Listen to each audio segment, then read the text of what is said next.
Our third speaker today is Rebecca Spang.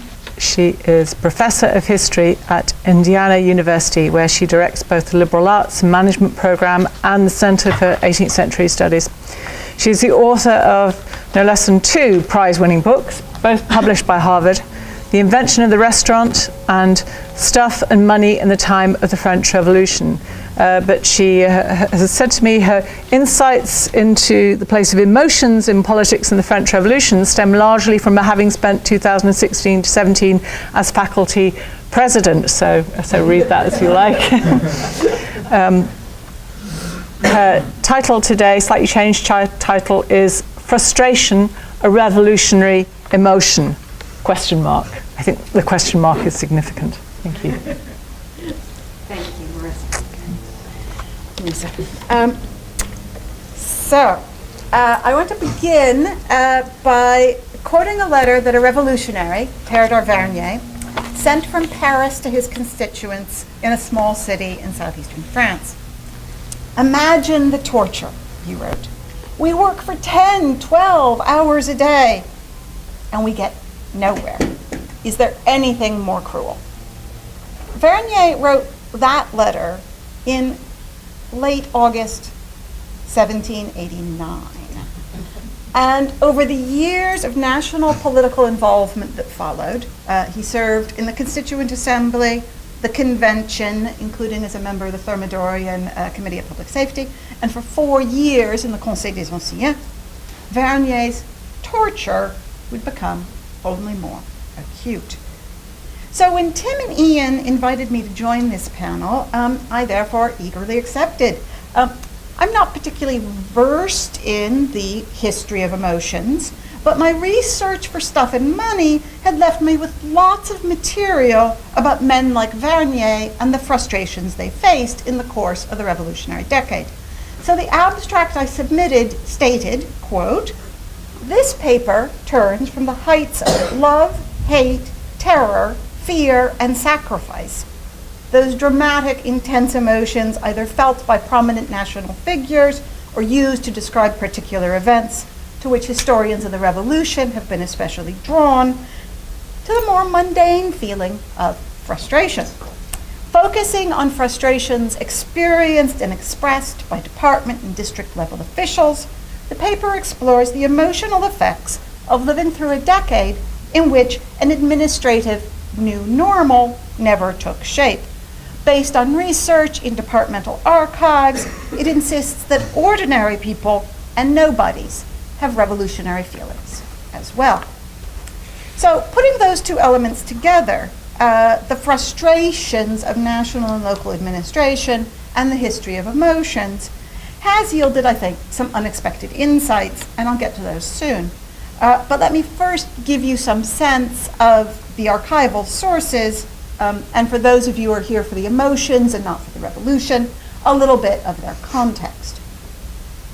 So from the start, the revolution modified government structures and created alternative administrative bodies. It thereby complicated absolutely everything, from tax collection to the promulgation of laws. In the beginning, old and new coexisted uneasily, each legitimated by its own history, very long or very brief. So as one local subdelegé reflected in late summer 1789, he now could not act automatically. He had to make a choice.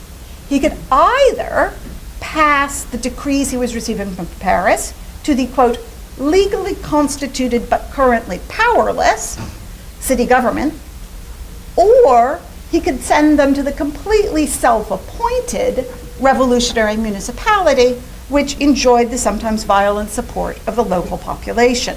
So simply distributing information had become a political choice, not an easy matter of routine, such that basic ways of functioning were interrupted, and assumptions had all to be recognized for such and questioned. Even once some of the new revolutionary structures had been largely recognized as legitimate, establishing them on a functioning basis could require months of really pretty tedious work. Dividing the former provinces into multiple departments, for instance, required splitting up the province's archives and losing their administrators' expertise.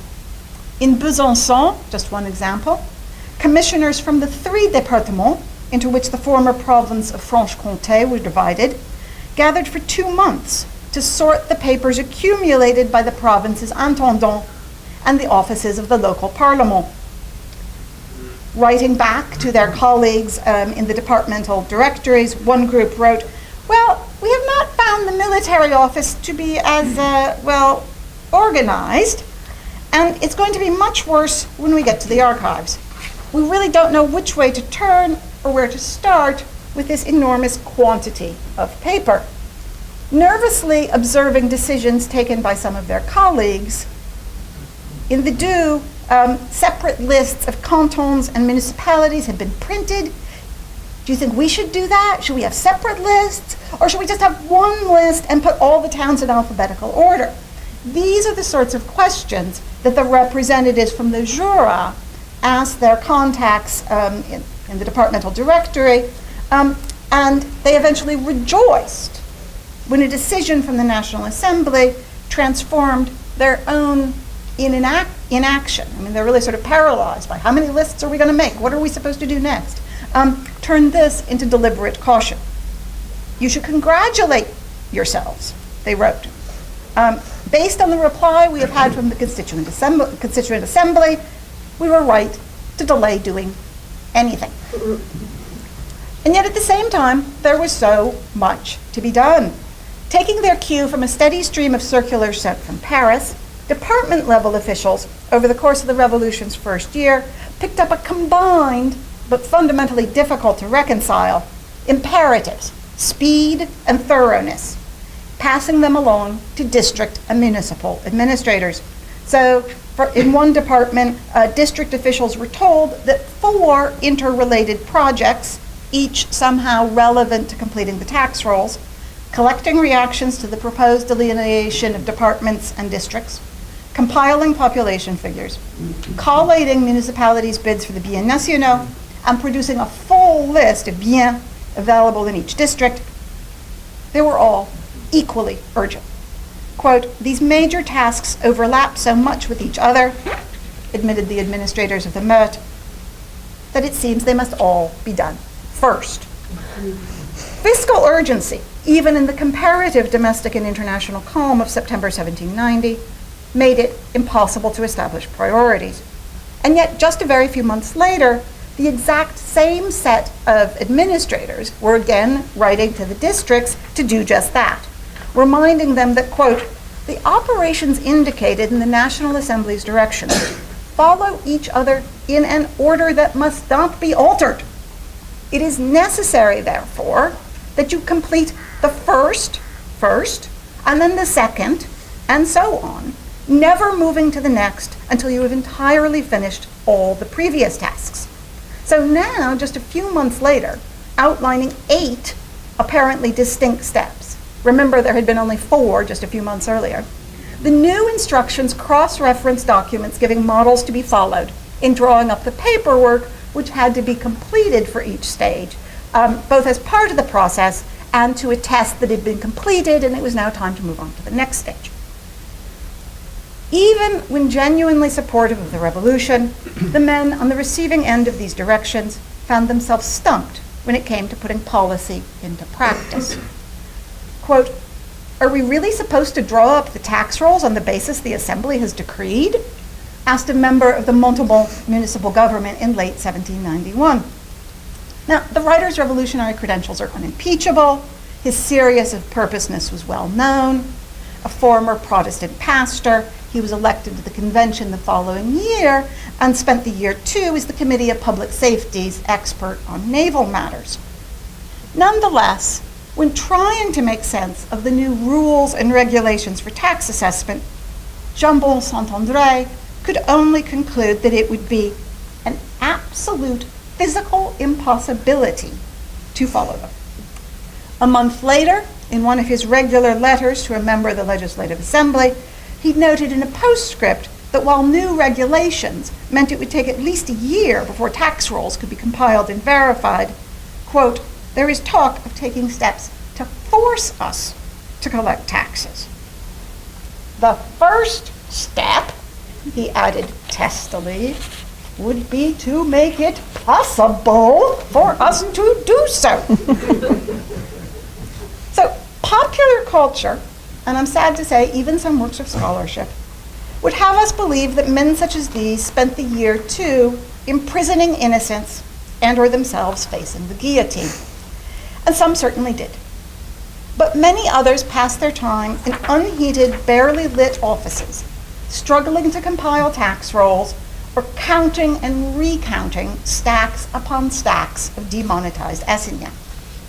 Many devoted at least a week to the exhaustive wage and price questionnaires, that asked them to list what was the price in 1790 for these 24 different sizes of paper, sent by the office charged with compiling the maximum. As they did so, these men were barraged with circulars, chastising them for their delay, noting that other departments had already completed their assigned tasks, and reminding them that the fate of the Republic was in their hands. So in short, that all sounds terribly stressful, and frustration must have been a significant revolutionary emotion, right? Well, yes and no. Because it turns out that even in English, our current ways of using the word frustrate, frustration and frustrating, are Victorian coinages. The OED cites Middlemarch, published in 1872, as the first use of frustrating as an adjective.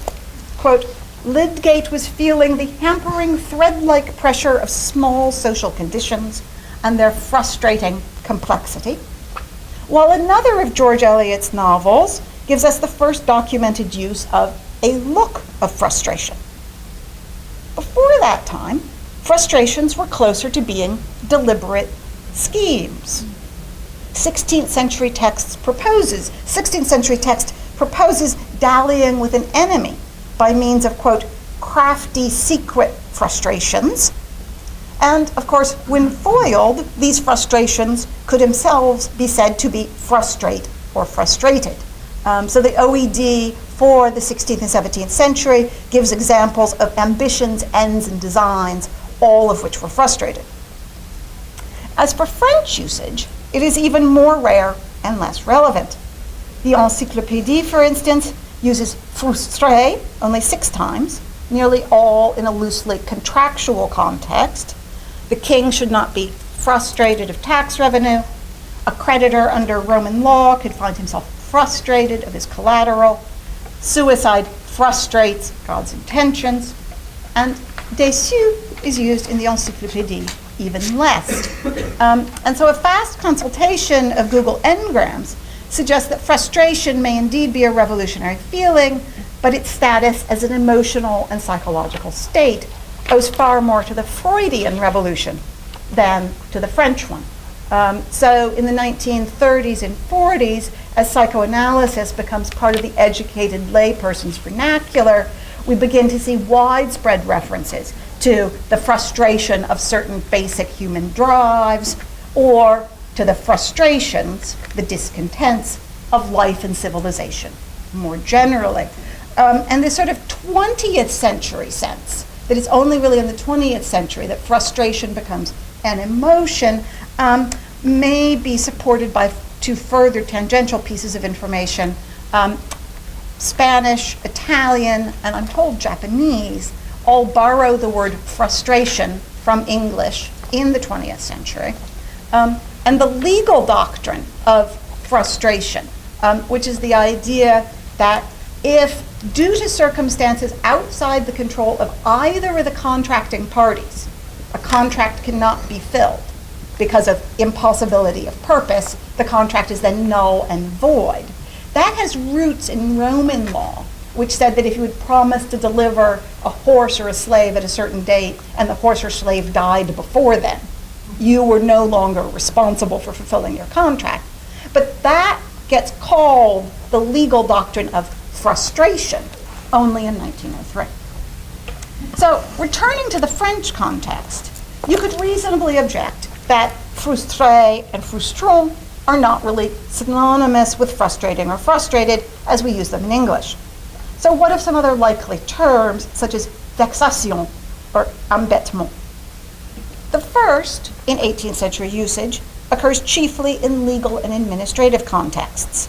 The Encyclopédie gives us a fairly general definition, on vexe par toutes sortes de contraintes, but it immediately establishes that vexation are either violations of justice, the sovereign's prerogative, and when the term occurs in other entries, it is almost always, again, in the context of contracts, taxation, and perceived or potential violations of property rights. So vexation and confiscation, though they have completely different roots, often appear very, very closely linked. Embêter, and this was super interesting, meanwhile appears nowhere in the Encyclopédie, nor elsewhere, as far as I can tell, in any 18th century printed material, nothing that's been digitized. The Trésor de la langue française tells us that it flourishes in the 1860s and 1870s. Flaubert and the Goncourt brothers are to embêter what George Eliot is to frustration, but it's only very rarely used before then. And in fact, the earliest documented use is from January 1794, where it's used much like that active verb sense of to frustrate. It's to causer une vive contrariété à quelqu'un. So what are we to make of this disjunct between apparently obvious expressions of frustration from revolutionaries? The more we do, the more work we have left, wrote one deputy, and the lack of a vocabulary for identifying these feelings as such. Now that obviously goes to a methodological debate at the heart of the history of emotions. Can you have a feeling if you don't have a word for it? So some scholars argue that emotions are constant through history and they just get more or less expressed, but the feeling is still there. That's sometimes attributed to Norbert Elias, and others insist that emotions are historically specific because they're produced in social relations which change with time. So if emotions are, in Barbara Rosenwein's words, quote, largely communicative tools, well, then it would seem to make sense that they vary with time and space as much as language does, though not necessarily, I think, in correlation with it. Bill Reddy, I think, has done us a real service by suggesting that emotion words, what he calls emotives, which I'm not sure I like that coinage, but still, what emotion words do, he says, is communicate first and foremost to ourselves. Right? Neurological tests demonstrate that there's a host of things going on at any moment in our brains. Just thoughts, sensory inputs, and they wash over us, and we don't attend to them unless we have a vocabulary for doing so. So if Reddy is right, then the absence of a particular emotional vocabulary at any given point in time would seem to mean that not only that people don't talk about those emotions to other people, but in some sense, for all intents and purposes, they don't have them because they don't identify them as such. It means that a bunch of things that you could put together and say, this is frustrating, never get assembled that way. They might get assembled as torture, but they don't get assembled the way we would now as, boy, this is really frustrating. So that leaves two questions.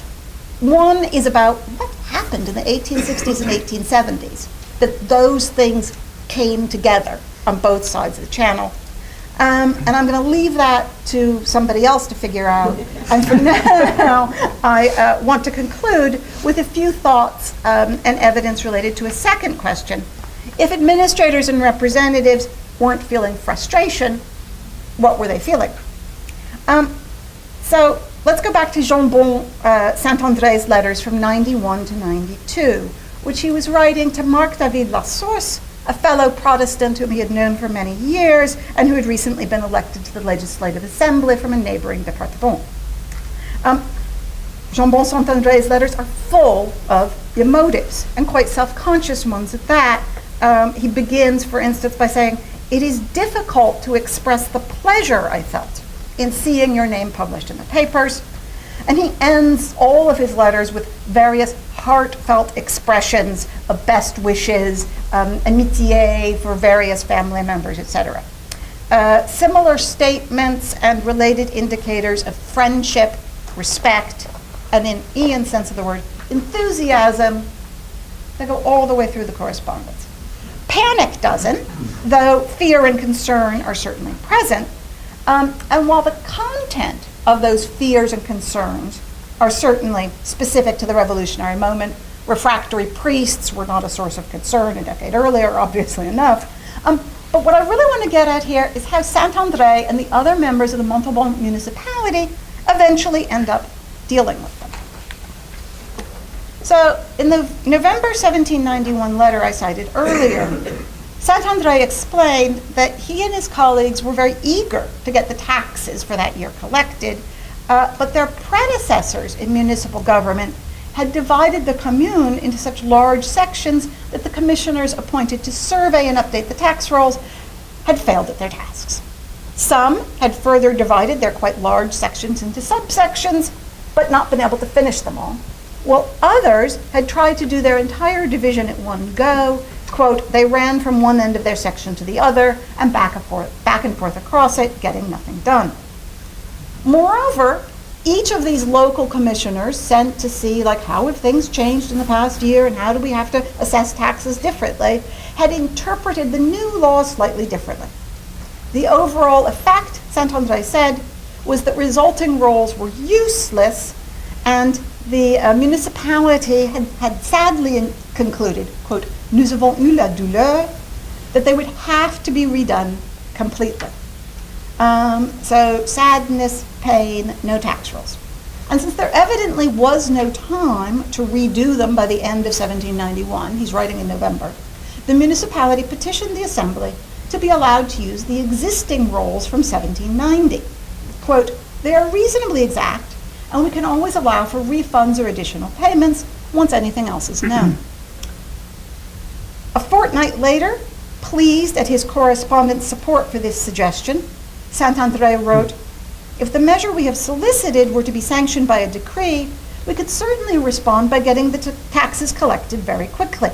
We do not lack for zeal, enthusiasm, and we will make it our duty to prove it to the National Assembly as soon as they let us." The next week, ordered by department authorities to follow the new laws.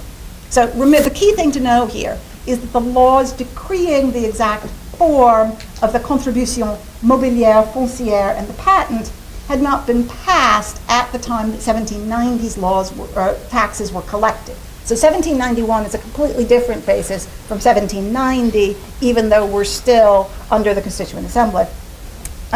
So the next week, when the department authorities say, "No, you have to start all over from scratch," Saint-André declared that doing so is absolutely impossible, but that if he just copied the old tax rolls over and put the new headings, he would be, quote, "lying to ourselves, lying to the public, and lying to the law."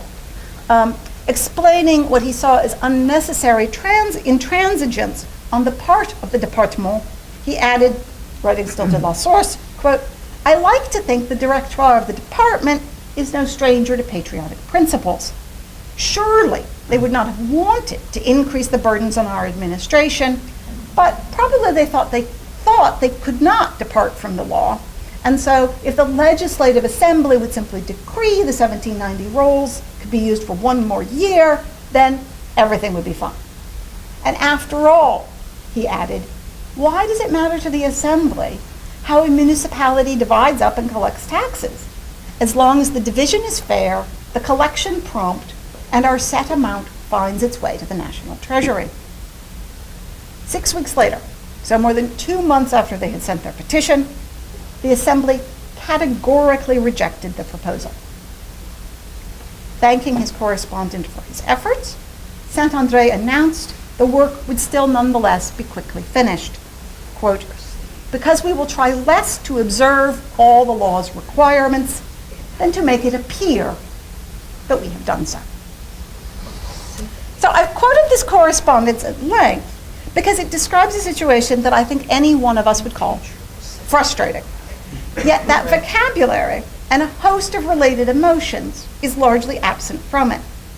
The shift from, but if we use the 1790 figures and pretend they are 1791s, we would be lying, to, okay, that's what we're going to do, does have more than a whiff of, oh, I don't care, just do something, that accompanies many frustrations. But I think the effect is very different. It suggests to me that the very uncertainty and excitement of revolution, when an old order is clearly but very slowly being taken apart, and a new one has yet to take shape, means people may actually feel more empowered to do what they believe to be right than they do frustrated by the structures and strictures that apparently prevent them from doing so. I think this is a lesson we could perhaps take to heart in our current political moment. Thank you.